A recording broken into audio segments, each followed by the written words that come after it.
Obviously, just as we're learning that fiscal cliff negotiations are now a party of two, the president and the speaker.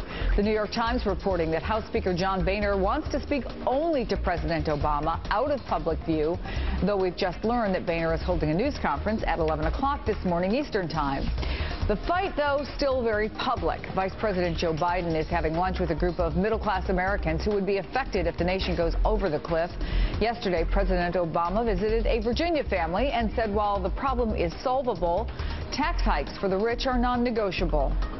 Just to be clear, I'm not going to sign any package that somehow prevents the top rate from going up for folks at the top 2%. But I do remain optimistic that we can get something done that is good for families like this one. Joining me now is David Drucker, Associate Politics Editor for Roll Call, and Perry Bacon, MSNBC contributor and political editor for The Griot. Good morning, guys. Good morning. Good morning, Chris. Yesterday, we were talking about how new polls show the American people support the president in these fiscal cliff negotiations very strongly. Perry, I'm wondering, do you think these new unemployment numbers just add to his leverage? I think they do. I mean, the big thing, of course, is the election. But the jobs numbers suggest that the economy is doing well, and that sort of cuts against the Republican argument that raising taxes on the rich would hurt the economy and the economy is fragile. The numbers show the economy is not fragile and is improving, and that'll improve the president's leverage. Also, you can see he's still doing so many public events because he knows he has momentum now, and he's trying to use that public pressure to sort of force Republicans to cut a deal. Doing this public stuff, but at the same time having these private talks with the speaker. And David Axelrod talked this morning about what the president and the speaker might be doing behind closed doors and the reasoning behind it. Let's take a listen. Both the president and the speaker are very fluent in the basic numbers. They've been living with them for some time now. So as I said, I don't think that there's a lot of mystery about this. The politics has to be traversed. They've got to get through the rocky shoals of Grover Norquist. The rocky shoals of Grover Norquist. David, I'm wondering, though, if you keep everyone from Nancy Pelosi to Senate leaders out of this, does it make it easier to keep politics out of it?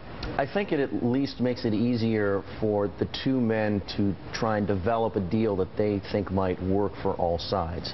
And I think, and I feel like I sound like a broken record to myself here, but I'm still trying to figure out if both parties are trying to find a win-win deal, something they can both sell as a win, or if one or both is simply trying to get everything they want and let the other guy pound sand. But can one or the other side do that? And it would seem that if the momentum is with the president, that he would be more likely to be the one who would dig in and say, okay, I'm just going to take a clear win. True, and it's possible that the president, given how the election went and given the fact that a couple of years ago he had to give with the Republicans what they wanted on the taxes issue, might say, look, I've had enough. I'm not doing that anymore. However, if there's going to be a deal that's going to avert the cliff, the speaker cannot sell just anything. He's going to have to get entitlement reform or significant spending cuts that are guaranteed. Otherwise, his people will balk and he'll go into the next year in a weakened negotiating position. And so while the Republicans are in a world of political trouble no matter what happens, that doesn't mean they're going to just take any deal, because they can either be in political trouble inside the party and outside, or just outside. And that's why the speaker needs something he can take to his people and say, we've wanted these things for years, here's what we have to give, and we're going to look ridiculous if we say no. Yeah, and it's almost like the president is giving him a little bit of political coverage because he's not letting up on the pressure. I mean, you know, again, yesterday going out in Virginia and sitting with an average middle-class American to press for the expiration of tax cuts on those making over $250,000 a year. Several Republicans are starting to back off of their anti-tax stance and are urging colleagues just get it done. Let me play a little bit for you. Everybody in Washington knows what the answer is. I mean, it is really not a secret. You just have to get enough people to accept the answer and get this thing done. Is he right about that, Perry? Is the question now not what's going to get done in terms of letting those tax cuts expire on the wealthy, but just when? I think he's right about that. You're seeing a lot of Republicans, Bill Kristol, a prominent one, the editor of the Weekly Standard, of course.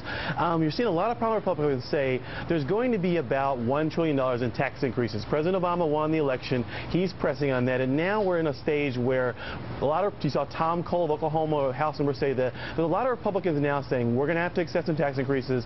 Let's figure out how to get there and let's get through this process. Let's move on to the next issue.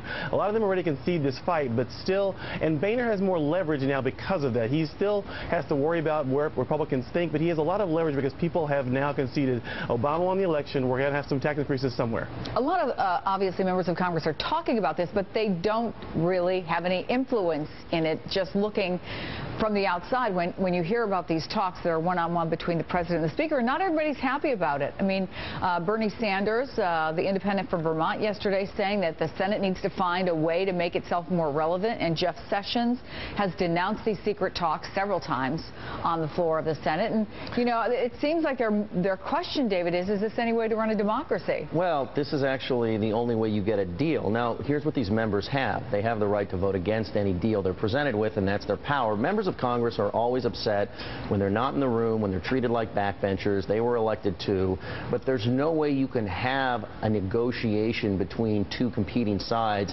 if you have one individual on one side and 400 individuals on the other. It just doesn't work. So what the Speaker's going to have to do is go back to his members. Harry Reid will have to go back to his members in the Senate and say, can we all vote for this?